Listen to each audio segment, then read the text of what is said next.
Bonjour à tous et bienvenue dans Parole aux Alumni, le tout nouveau podcast des 200 ans de l'ENSMU, dans lequel nous allons aller à la rencontre de nos anciens qui pourront nous partager leur expérience et leurs meilleurs souvenirs à l'ENSMU.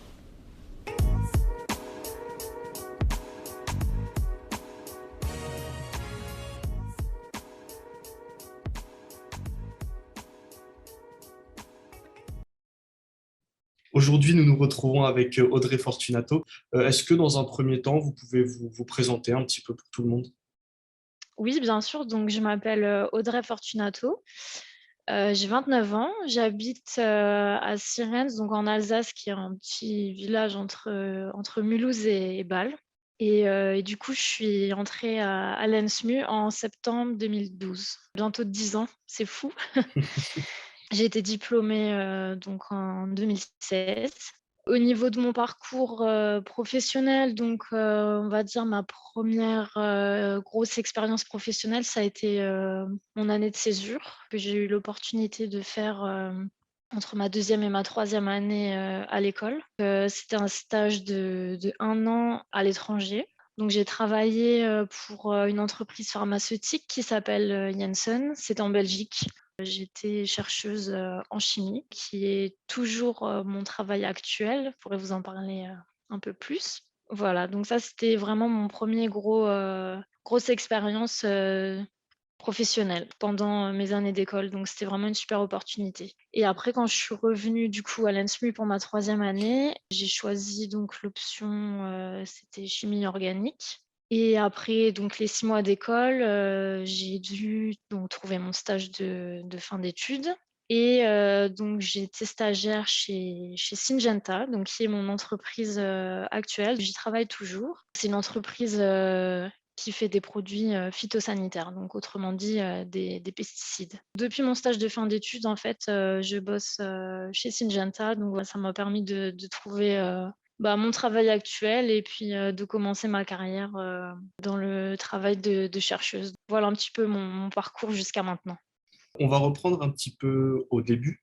Est-ce que vous vous souvenez de votre premier contact avec la chimie et est-ce que celui-ci vous a fait justement choisir de poursuivre des études et même votre carrière dans ce domaine-là?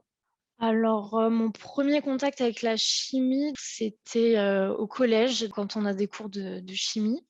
J'avais un ami qui était avec moi en classe de chimie et qui était lui vraiment passionné pour le coup par la chimie. Donc moi, c'est vrai que c'était pas spécialement une évidence quand j'étais plus jeune. J'ai mis un peu de temps à me décider. Mais c'est vrai que cet ami, il était vraiment très très intéressé. Il me racontait tout le temps des petites anecdotes de chimie et tout. Donc je me souviens que ça m'intéressait pas mal.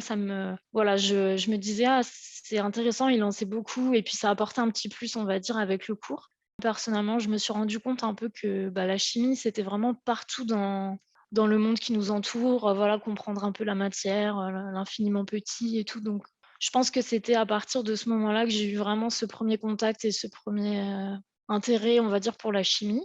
Et donc après le bac, donc j'ai décidé de faire une classe préparatoire, donc physique-chimie, sciences de l'ingénieur. Et c'est vraiment à ce moment-là que j'ai découvert la chimie plus en profondeur, on va dire, par rapport à ce qu'on apprend au collège, au lycée.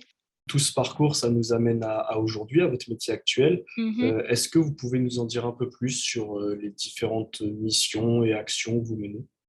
Le but de mon travail, ça va être de trouver des nouvelles molécules qui sont destinées à être les prochains produits phytosanitaires sur le marché. Comment ça se passe en pratique, on va dire, parce que je sais que pour pas mal de personnes, des fois, c'est un peu abstrait mon travail si on ne sait pas trop. En fait, je travaille dans un laboratoire et à partir de produits de départ qui sont commerciaux, je vais faire des réactions chimiques donc entre ces produits. Et ça me permet donc de synthétiser des nouvelles molécules. Ces nouvelles molécules, on va les purifier, les caractériser pour être sûr que c'est bien les molécules qu'on veut. Et ensuite, ces molécules, une fois faites, on va les envoyer en biologie pour être testées donc contre des insectes, contre des maladies, donc selon ce qu'on cible en fait. Et c'est testé in vitro, in vivo, et puis plus loin si voilà, il y a des activités prometteurs, mais en fait c'est ça la base de mon travail. Donc vraiment chercher des nouvelles molécules qui vont remplacer en fait les pesticides d'aujourd'hui pour les agriculteurs. Et justement, ça amène un peu à la prochaine question en parlant des pesticides. Comment est-ce que vous voyez la place de la chimie dans les enjeux futurs, que ce soit d'un point de vue sociétal, mais aussi environnemental, pour en venir un peu aux pesticides? C'est vrai que du coup, c'est un bon exemple, je pense, mon entreprise pour cette question. Parce que c'est vrai que quand je raconte mon métier et que je dis que je travaille, dans une entreprise, d'agrochimie, donc faire des pesticides, c'est assez mal, vu. On va dire, j'ai une assez mauvaise Oui. réputation et donc c'est vrai que, bah, justement, la place de la chimie, en fait, elle est essentielle dans ce genre d'enjeu parce que, bah, on est tous conscients qu'il faut remplacer les «vieux pesticides» entre guillemets qui sont dangereux. Enfin, maintenant, on a beaucoup de recul sur ça, qui sont aussi plus efficaces parce qu'il y a beaucoup de problèmes, par exemple, de résistance. Donc voilà, il y a vraiment plein de soucis et puis aussi, bah, le changement climatique, la population qui augmente, la surconsommation, ça fait qu'on a de plus en plus besoin de nourrir les gens et la chimie et plus particulièrement, ce genre d'entreprise, donc moi où je travaille, elles sont essentielles pour être une partie du problème, on va dire. Donc ça peut aider, c'est une des solutions. On a parlé de la chimie en général, de votre parcours professionnel. Maintenant, on va parler de l'ENSMU, puisque cette année, c'est quand même les 200 ans de l'école. Mmh. Vous, qu'est-ce que l'ENSMU, elle vous a apporté et quelle trace, si elle en a laissé une, elle a laissé dans votre vie? Alors, je pense que tout d'abord, la chose la plus importante que ça m'a apporté, c'est déjà l'indépendance parce que, bah, j'ai débarqué de région parisienne, voilà, en Alsace, à Mulhouse, pour arriver à l'école et donc je connaissais personne. Après, ça m'a aussi apporté, plus, on va dire là, niveau professionnel, bah, de me conforter dans mon choix de carrière. Parce que c'est vrai qu'au fur et à mesure des mois et des années à l'école, je me suis rendu compte que c'était vraiment, ce pourquoi j'étais fait, ce travail. Donc c'est vrai que c'est très important pour moi aussi de comprendre ça grâce aux cours, aux conseils des professeurs, des professionnels avec qui on peut échanger. Bah, voilà, ça m'a apporté tout ça. Et puis aussi surtout, enfin, j'ai des super souvenirs, j'ai rencontré plein d'amis, voilà, l'ambiance, la vie étudiante, ça reste, on va dire, voilà, c'est cette trace que l'école, me laisse et j'ai aussi rencontré mon compagnon à l'école, donc voilà, on va dire Ah que oui. ça m'a apporté beaucoup. Et justement, vous avez parlé un petit peu de vos souvenirs à l'école. Est-ce qu'il y a un ou deux souvenirs marquants, cocasses, assez drôles, qui vous passent par la tête, que vous avez envie de nous partager? Alors, si je pense à une situation cocasse, on va dire, c'est vrai que pendant les mois d'intégration, on vit parfois des situations assez drôles et enfin vraiment je veux le notifier toujours dans la bonne humeur et enfin c'était vraiment toujours, des très bons souvenirs, on va dire et puis de le vivre et de le faire vivre ensuite aux années suivantes, c'est aussi sympa d'avoir cette transmission, entre les promos, c'est vraiment des bons souvenirs pour moi. Enfin, l'intégration et puis ouais, la vie étudiante, c'est vraiment un des souvenirs les plus marquants. Pour les 200 ans de l'ENSMU, j'aimerais que vous me donniez trois mots ou une expression qui vous permettrait de décrire l'ENSMU.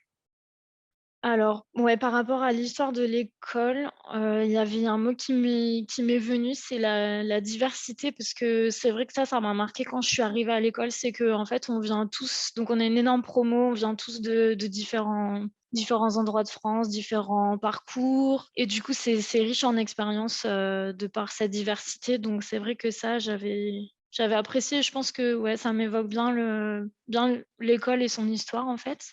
L'école, elle est vraiment au cœur de la chimie par sa situation géographique et ça aussi pour moi, c'est quelque chose qui décrit bien l'école et son histoire parce que c'est vrai que cette école, elle a cette réputation parce elle baigne un peu dans toutes les grandes, entreprises, de chimie qu'il y a autour, donc en France, enfin en Alsace, en Allemagne, en Suisse, tout autour donc voilà, je pense que c'est aussi un mot, enfin ou en tout cas une expression qui décrit bien l'école et puis, bah, l'école 200 ans, c'est la plus ancienne école de France, il me semble, donc C'est c'est ça, ouais, oui. c'est pas rien.